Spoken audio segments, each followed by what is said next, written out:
What is going on, everyone? Thank you all for watching my video today. It is a great time to be a Philly sports fan right now. The Fightins, the Philadelphia Phillies, are back in the NLCS after taking down the Braves on Thursday night. The Eagles are off to an undefeated start. We don't need to talk too much about the Sixers, but at least, new coach, maybe something interesting will happen. And there's only one man I trust to give a true, honest Philadelphia sports fan reaction to everything going on in and around the city of Philadelphia right now. That is one Jim Hartnett, my good friend, my frequent podcast partner. Jim, thank you for joining me today. And I guess the first question I got for you is how about them Phils? How are you feeling about them after once again dispelling the Atlanta Braves? Joe, thank you first off for having me back on the podcast. It's been a little bit, but it's definitely been, um, very exciting time for Philadelphia sports. And as you said, the Phillies are rocking and rolling right now. Red October is on fire, and they're just mowing down every competition they see. Braves had their number in the regular season, as they typically do. They clinched again against the Phillies, and this year they did it in Philadelphia. Yeah, everybody's seen that picture of Nick Castellanos standing at the top of the steps looking on as they celebrate it. Well, guess what? It ain't about who laughs first, it's about who laughs last. And the Phillies laughed last. And we got the Braves.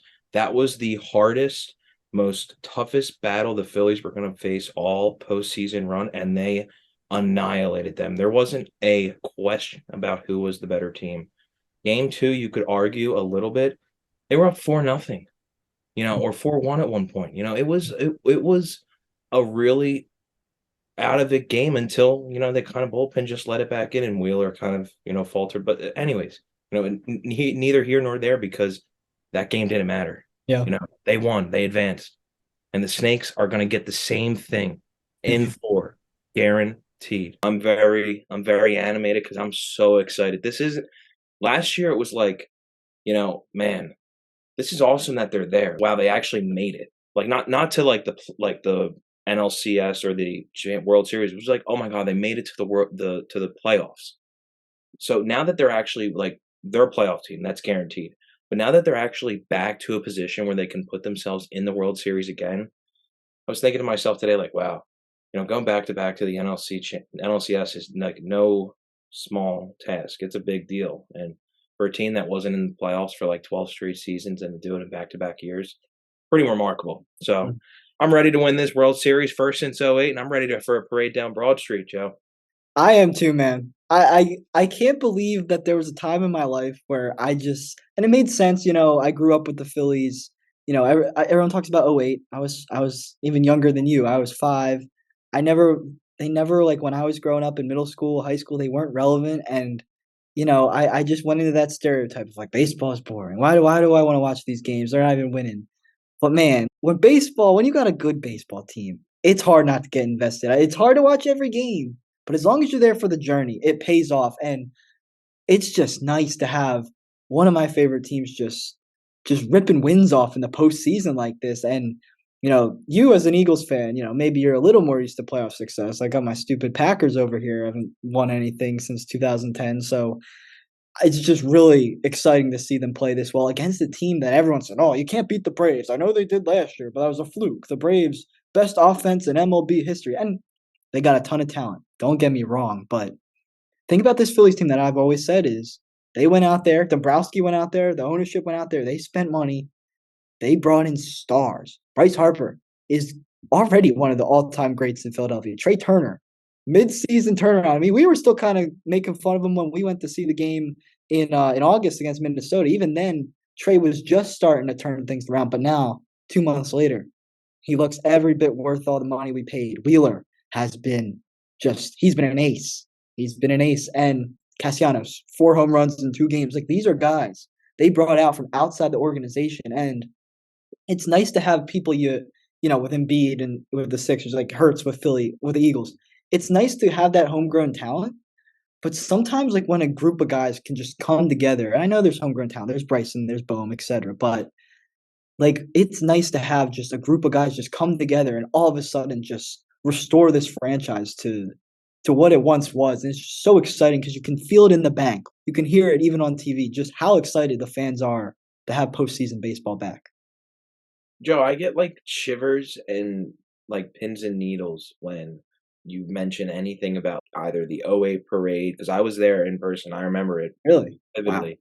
And like this playoff run, because I was there at game three or no, game two for the wild card, where they I clinched asked it about that. and where Yeah. Stott hit that home run. And it's just like being in those environments, knowing you supported those journeys, was there in the long, tough battles. Like, I was going to games when I was 12 years old, and the Phillies stunk in 2013 and 2014 and started to get really rough. And I'd go to games and I would just enjoy it. It was fun to be at the Phillies, like, and now to actually see them good, it's like I'm getting it now, like Mhm.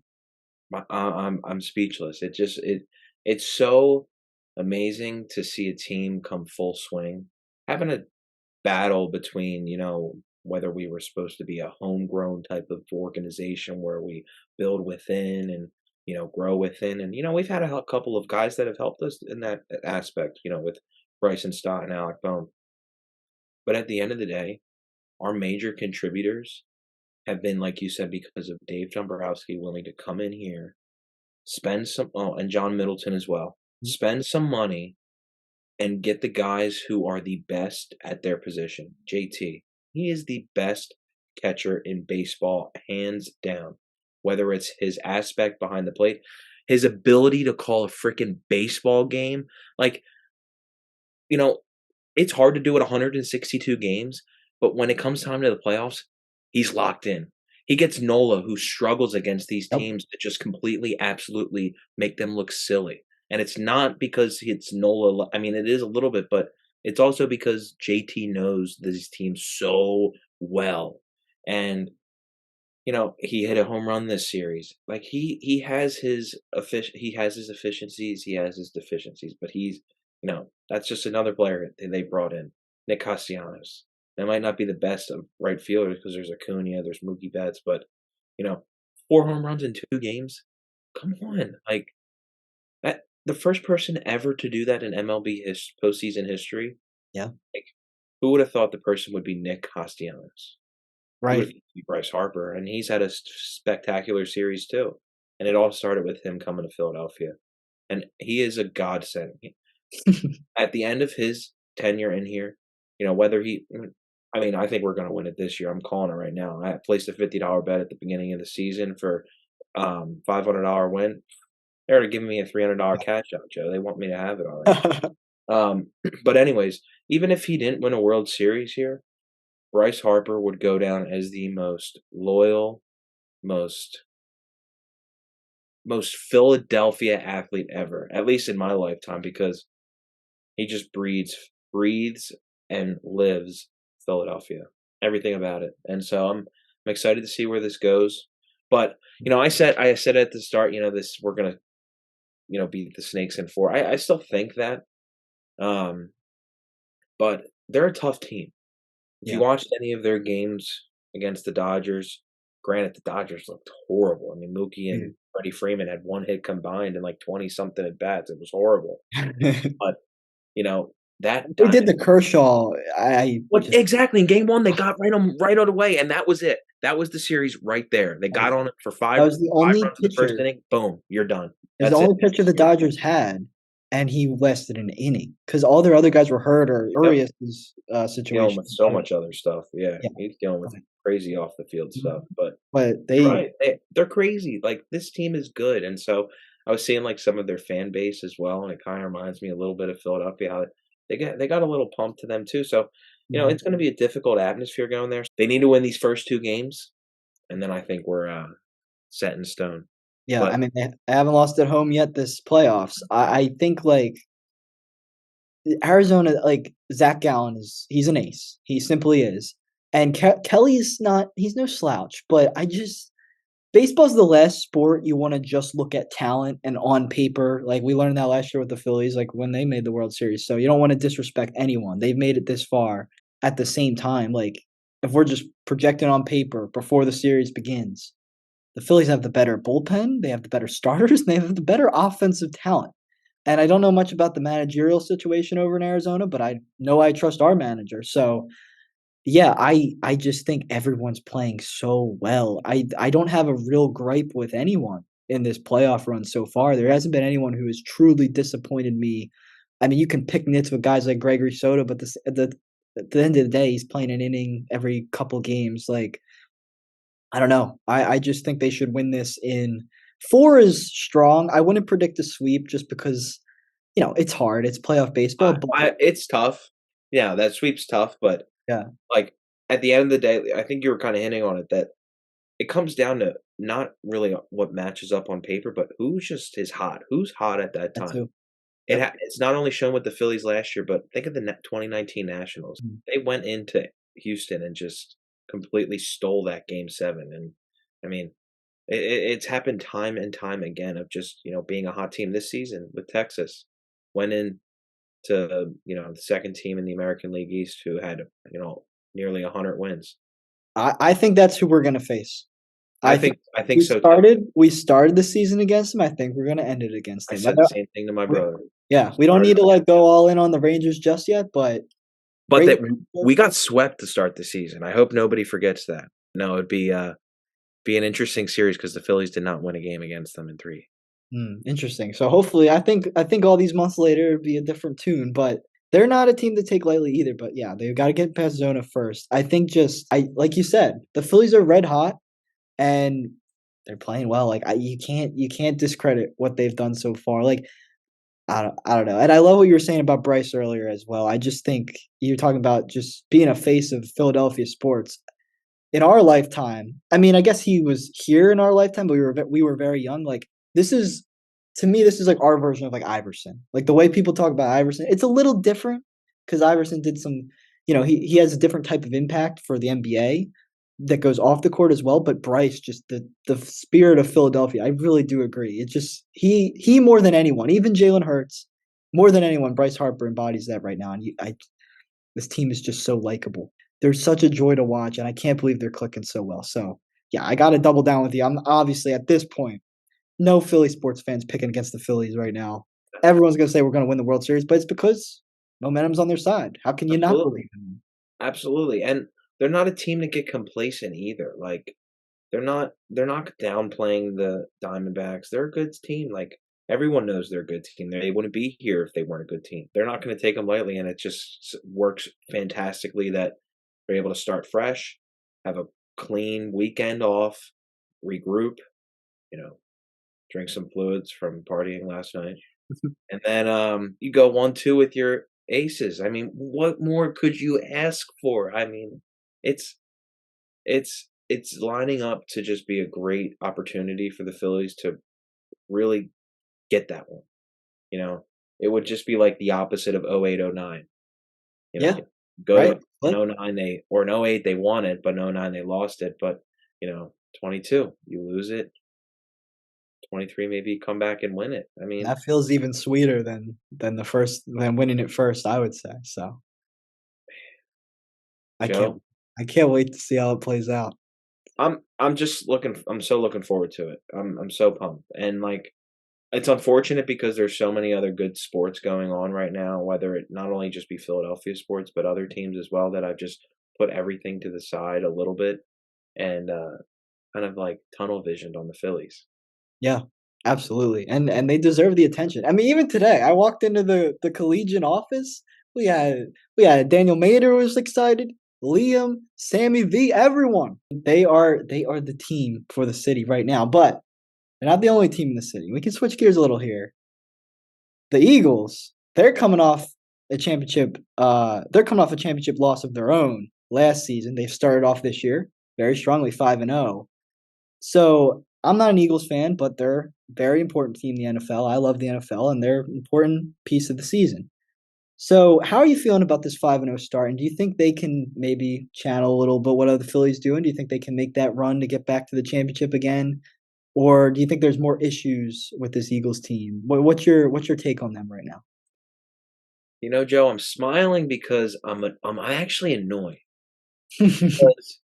because I've seen so many, like, phony baloney, like, reports from these stupid ESPN, like, live accounts or, like Dov Kleeman or Kleeman, whatever his name is, like stupid accounts, man. And they're putting the Eagles at like 6 or 7, Yeah, and then like putting Nick Sirianni in the head coaching rankings at like 8 or 9, and then yeah. Hurts at QB ranking. It's just like I'm like, what the hell is going on? Like, is nobody remembering what happened last year? What's happening this year? You know, yeah, Hurts is having a down year. Don't get me wrong, but he's not like if this is a down year for Hurts, Mhm. thank you. I will take it every season. If that makes him play 10 seasons in an Eagles uniform, by all means, go for it because he's an impact on the football field. Yeah, But, Nick Sirianni has proven constantly, time and time again, his doubters that he's such a smart football coach. And I mean, there's areas where he made mistakes last season, specifically in the Super Bowl. Um, but this season, I mean, I can't really think of a time where his coaching has costed us yet.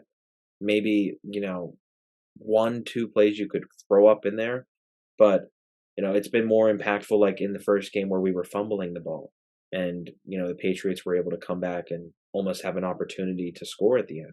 mhm. But otherwise, the Eagles have been playing very well. Yeah, And I think they're the second. I'm gonna be a true, honest observer of this team. I think they're the second best team in the NFL right now. That 49ers team is scary. And, you know, I'm not like I'm convinced on them, don't get me wrong, but I'm not 100% sold on really truly how good they are until they obviously play the Eagles because that's really gonna be the true matchup. Because last season they really didn't get a chance to do that. I mean, yeah. Brock Purdy was out in the first handful of plays, couple like what was it, the first drive or second Yep, I drive? mean, by the yeah, one scoring drive for So, the yeah, Eagles. and then the next guy was out. So it was just not a good game for them. But what they've been able to do to their opponents, like absolutely smash Dallas. I mean, Mhm. that's Oh, saying it's something. nuts. They beat the lights out of Pittsburgh to start the year, and that's saying something. A team has all off season to prepare for you. And for you to be able to come in there and still beat them 30-7, that says a lot. Mhm. No, you're So, absolutely. um, like that's why I think at the end of the day the Patriots played the Eagles very well is because that's all Bill Belichick probably watched all season was the Eagles. True. And now they can't score a freaking point against anybody. Yeah, Uh, 3 points in the last 2 weeks for them. yeah, see right there. Yeah. So it's just I think they're setting them up for a good position because they have the Jets this week, and then they go on a big run of hard, tough opponents. Yeah. Gonna have Miami in there. I think they get Dallas somewhere I in can there. read you after the bye week. So you got Yeah, Dallas before the bye. Post bye, you're in Kansas City, there it is. home Buffalo, home Niners, at Dallas, at Seattle. Yeah. 5 weeks in a So row. like our easiest game is Seattle, and that's not until week what is that 12? Yeah, that would be December 17th, Yeah. week 15. That's week Week 15. oh week 15 is our next easiest game. You do So play Washington in week 8. so hey, you know division it's tough, but if the Eagles are managed to come 500 out of that and beat the Cowboys at least once, Right. you know they're they're in a good position, and I think they fare well against Miami, especially with Devon Chin Mhm. out. Um, and I have a question for you about that game. I was talking to my podcast partner, Michael Herrera, about the Dolphins and the Eagles game the other day. And the Eagles' biggest weakness right now, the one thing that's really like holding them back from being on that Niners level, like you were saying, is the secondary, which has good players. We know they have good players. We saw it last year. We saw it many, many years. Right now, they're towards the bottom of the league, going up against that Tyreek Hill, Waddle. Like, what? How do you think the Eagles can counteract that or make up for that gap? Whatever, however you see it. I'm wondering how this recent addition, I forget his first name, but I know his last name's Roby. I forget what his first name Bradley is. Roby. Bradley Roby. Bradley Yep. Roby, yeah, Bradley Roby. I'm interested to see how he adapts to the field. He was with I think the Saints, and maybe was he with the Broncos as well? Yes, he was on the Yeah, Broncos a while ago, but yeah, Saints recently. yeah. So I just he's been with good groups. Hmm. So, I think that I'm interested to see what he does first because they're not going to have Slay this week. So he's probably going to have to step into a major Really? component. Okay. Slay was already ruled out. And so was Jalen Carter possibly. Oh, Carter did not practice today. So, okay. he's looking like he's not going to play. It looks like they're gearing up for Miami. They're not, overlooking the Jets, I can't imagine, but they're preparing for a much bigger game on Sunday Night Football. Hmm. And I think you make a great point. They're one position group away from being back to where they're the best team in the league, and you question who beats them. I don't know what they can do though. They're old, they're slow. Reed Blankenship is too young right now and like hasn't had that experience yet. Like, yes, he had a postseason run last year and Yeah. end of regular season, but he's still a young guy. Harry Slay, he's old. There was a reason they got rid of him during the offseason and needed to rework his contract. Like, Correct. Yeah. there's a reason these things happen, and it's showing now on the football field.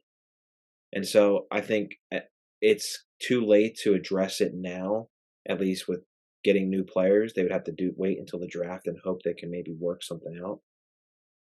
I think they're just going to have to change their um, philosophy when they play the Dolphins because they're going to have to let Tua throw the short pass and let them try to run the ball because if they're really without Devon Achane, I mean that's a big deal.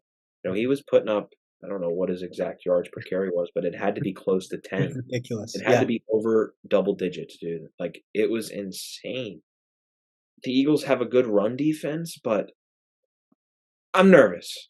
This run is very nerve-wracking, and that's why I said if we come 500 out of it, which would then put us at, 9-3, Yeah.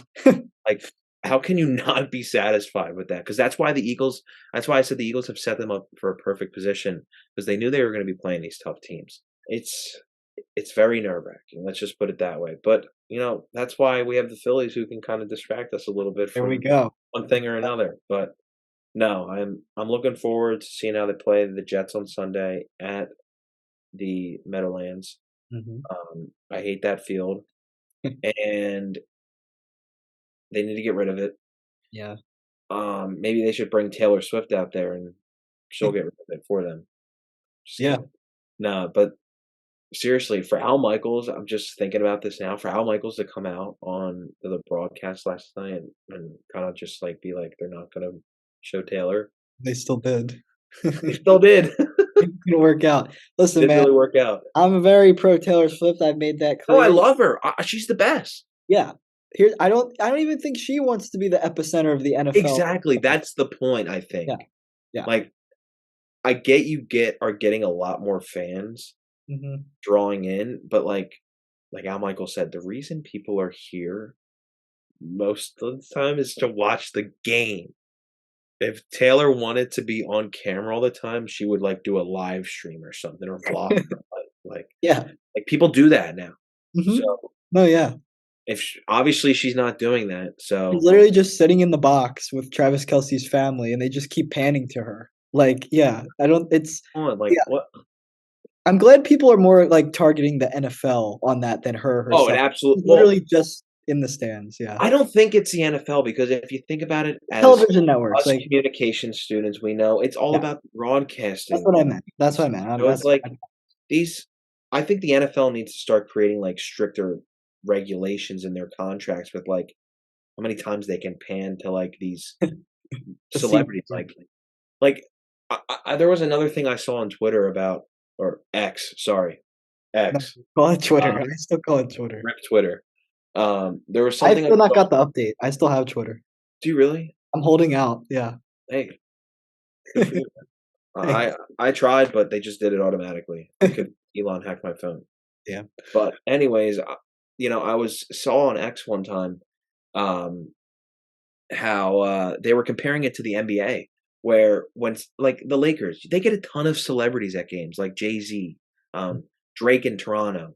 Right. They used to have Jack Nicholson on there all the time, Right. but still get a ton of other celebrities, and they'll pan to them real quick, and that's it.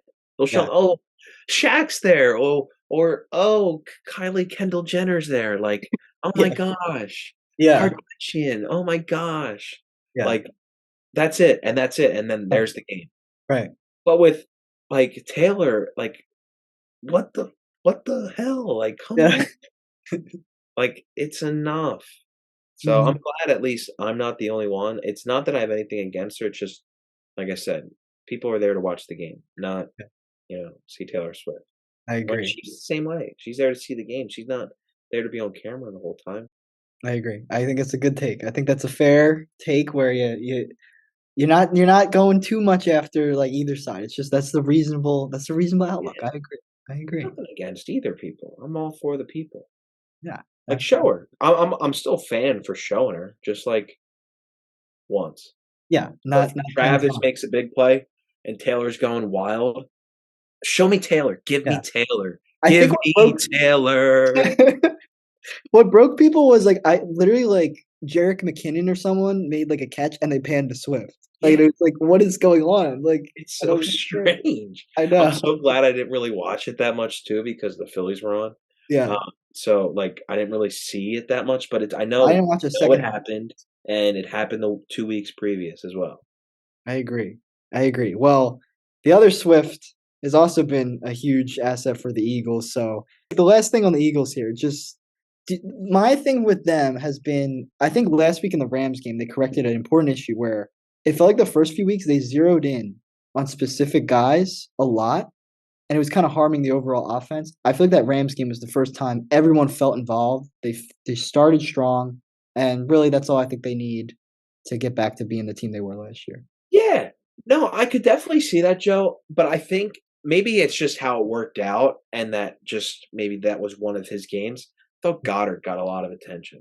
Yeah. Um, so not that that's bad because he really didn't get a lot at the beginning of the season, but I'm glad that they're starting to or that hurts specifically because he was just thinking like, let me find, Devontae or AJ, like where are they? Instead Mhm. of like, "Oh my gosh, I have a really gigantic man right there who can catch footballs, run really fast, jump over people, stiff arm people, and not get tackled at the same time." Like, why would I not throw it to him? And he's right in front of me. Because Yeah, Dallas isn't going far down the field. He's yeah, doing these 10-yard, turn and he's there. He's like a safety valve. But no, I agree. I think they're starting to use everybody a little bit more equally and Hurts is starting to get more comfortable in this new offense. right. And I say new because, as Important. you can tell, he's not running.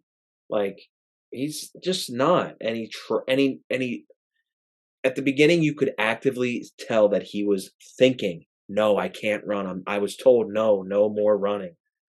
But now it's starting to be like not that he's telling them to basically go kick rocks, but it's like, all right, there's situations where I can run and know that I'm not going to get hurt or I'm not going to, be a, risk of anything sort of injury wise. Yeah. And then there's a time where I need to just, sit in the pocket, maybe take my sack and like go down. Like, you know, look at Tom Brady. He was the master of just sitting in there and just taking the sack, falling real soft and comfortably, you know. Mhm. And he got back up, popped right back up. Um, but no, they're looking good. They're looking very good, and the Jets defense is good. Yeah, Like that's it what is. people don't remember is that even though they lost Rodgers, they didn't really lose anybody else. Like they're Mhm. still a really good team. They just might not be as good offensively as they would have been with Rodgers. So like Mhm. it's going to be a tough test this weekend, and they're one of the good defenses in the league, top 10 for sure. I think it'll be a good, I guess, kickstart to a really strong slate of games. Yeah, for And when you have the best Swift Kelsey duo in the NFL wearing sure. midnight green. I just man, it's refreshing. Why tune into a Chiefs game when you could watch a Birds game and see, Swift Same thing. and Kelsey on the They're field? together there. They're Yeah. together and they're working Right. in unison, creating a beautiful combination of yards after carry, yards after contact, you know, pancake blocks, broken tackles, touchdowns, you know, brotherly shoves. I Mm. mean, come on, who wouldn't want to see that? Brotherly shove, the much maligned brotherly shove. I think it's Yeah. the stupidest discourse in the NFL right now. Oh my God. Just They're to on the touch on that show. real. Oh my God. If I could just touch on that real quick. Go ahead. That's what we can end on. We don't need to talk about the Sixers because the Sixers are crazy. We can talk about them anytime. Joe, the brotherly shove, and Kelsey said it this week. People are going to start getting like injured on these plays so that it could get banned because they know that the NFL is analyzing it. Mm-hmm. There's teams have done this before in the past, and I'm pretty sure they probably have done this exact same formation, but there's never been a team who's had a quarterback who can squat 600 pounds, an offensive line who literally has a 6'8" rugby player on it, Jason Kelsey, who is just an absolute animal, you Yeah. know, a big old Landon Dickerson. I mean, like like other teams have run this play. The Tom exact Brady. same Tom formation Brady. against the same defenses, if not even like worse defenses when they're not even trying to line up against the they know that it's coming, they're not trying to stop it. Mm-hmm. Um, I'm very frustrated because it's a part of football. When a running back goes and hits a hole and gets stopped by a lineman is still allowed to come from behind and shove him and try to get extra yards. Essentially, if you think about it, that's exactly what the Eagles are doing, except they're doing it from a standstill already. They're not even being met with contact. They're doing it from a standstill, Mm-hmm. out of a snap. Like, if anything, that's more of a disadvantage, you would think. Yeah, because you don't have the So, momentum. You don't have the like, momentum. they allow, like, they're explicit that you can't pull. You can't pull, and like pulling into the end zone or stuff like that. Mm-hmm. But taking away blocking and like shoving from behind, that would be horrible because it would be such a disadvantage. It'd be basically saying as soon as the running back stopped, if he can't make break a tackle, you might Right. as well give up on the play. People who want to say, "Oh, it's rugby, it's unsafe." What's unsafe about it? Like it's not. Have we seen anyone like get severely injured on this play? Nobody. Like, no, I 2 don't. Giants players, I think, just got like caught up at the bottom of the pile. Like that's the only thing I could see that's like disadvantageous is that it's like Mm-hmm. very scuffly in there, and it Mm-hmm. creates a big dog pile where people could be, like, laid on, stepped on, twisted up against, like, I get that. But, like, you're already getting away, like, these weird kickoff rules. Then you're gonna get away this. What's what's next? Like, you can barely hit the quarterback. Like, there was a hit last week from, um, I think it was a Josh Allen on Josh Allen hit. Mm. That was I didn't just watch that game. horrible. A horrible call. Yeah, And I'm like, "Oh my gosh, like, you can't hit him low, it's a flag. You can't hit him up high, it's a flag. And if you hit him in the chest and use all your weight, it's a flag. it's a flag too. Where do you want him to hit? Right. Like, Right. stop. I understand you're being safe. Like, heads, understandable. Yeah. Legs, understandable. But if somebody gets plowed in the torso, let it go. For me, Same with it's brotherly shove. They're trying to change too many rules about a sport that was created to be physical. exactly. If you're not ready with the technology to catch up with it, then that's your fault. Yeah. You gotta make a disclaimer. If you wanna play, go ahead. These people have choices to play or not, and They they're getting played it paid for their millions whole of dollars. lives. They're used to it. Yes, they're getting paid millions of dollars to do this. They wouldn't do it if they didn't want to. I agree. Like, so, and it's just a shame that the players are the ones who are actually complaining about it because they just know they can't stop it. That's the thing. So, Hey man, as usual, Philly versus everybody. It seems to take on its a new meaning in it's every. not even a saying anymore. It's like literal biblical. Put it in the Bible. Put it in the thesaurus or a dictionary, whatever you want to put it in. It's inscribed. Inscribe it in stone. That's dope. Like it's always Philly versus everybody, and everybody just constantly has some sort of griefs. I was trying to explain to Olivia Estrade why "Dancing on My Own" is the Phillies song. It's because Phillies are dancing on their own. It's Philly Yeah. versus everyone. That is why. On our own, dancing on my own, having fun and enjoying life on my own because who else is doing it with me? Because nobody's been with me the whole time, Right. There you you know? go. There you go. I love to see Jim Hartnett fired up about some Philly sports. It's not always easy. We didn't talk about It the other. used to not always be easy. No, it used to not always be easy. No, lately it's been that. Lately. Glad we didn't get to the basketball team in the city. We can do that another time. We can save that for Trust the Pod. Thank goodness we didn't, Joe, because I would have went off on a spewing fireball of oh Yeah. my gosh, of horror on Harden. I'm just so frustrated with him. He said today, "Oh, I thought I was gonna retire with the I Sixers. know. I Not was anymore." so Ah, go F yourself, James. I'm tired of your crap. Leave. Just leave. Just retire. Like, nobody wants you in the league anymore. oh man, especially not in Philadelphia. Well, we could cover that on a future episode of Trust the Podcast, but for now, we're gonna keep it positive. The Eagles are 5-0, and the Phillies. Oh, they're so close, Jim Hartnett. They're so close to that title. So we're gonna have to see. I'm sure we'll be talking about it. I'm pumped to see how it shakes out. Jim, thank you so much for joining me once again. It was great to catch up with you. Great to talk some Philly sports. Absolutely. Thank you, Joe, for having me. Absolutely. And thank you all for watching. Make sure to subscribe and follow if you aren't already. And other than that, have a great rest of your day. Go Fightins. Go Philly.